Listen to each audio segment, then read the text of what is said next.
Бәріңізге сәлем. Бүгінгі видеода Гиннестер рекорд кітабына енген рекордтар жайлы көрсететін боламыз. Каналымызға жазылатын болсаңыздар, қасындағы қоңыраушаны басуды ұмытпаңыздар.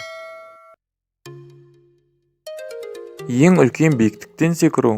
Бұл рекордты шотландық Лассо Шапле дейтін жігіт орнатқан. Және ол биіктігі 58 метр биіктіктен секіріп, сағатына 123 км сағатына дейін жылдамдықпен түскен. Және ол бұл рекордты орнату үшін табиғи сарқыраманы пайдаланған.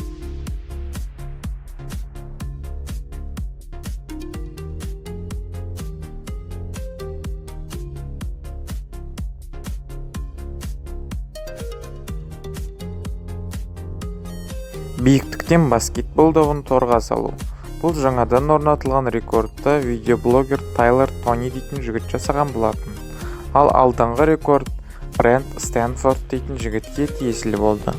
Ол 126 метр биіктіктен салған болатын.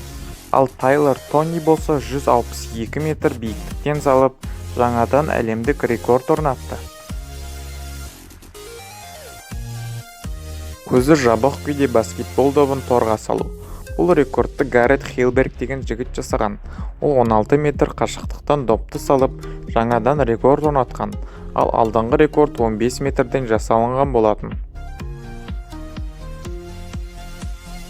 Британияда әдеттегі жарыстардың бірінде жарыс көлігі 2 дөңгелегі арқылы 1,5 километрді 2 минут 10 секунд ішінде жүріп өткендіктен әлемдік жаңадан рекорд орнатылды.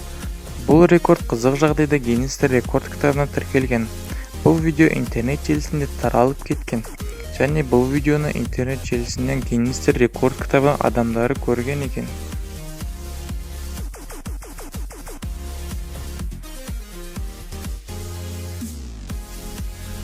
Бұл велосипед әлемдегі ең ұзын велосипед. Оның ұзындығы 35,5 метр.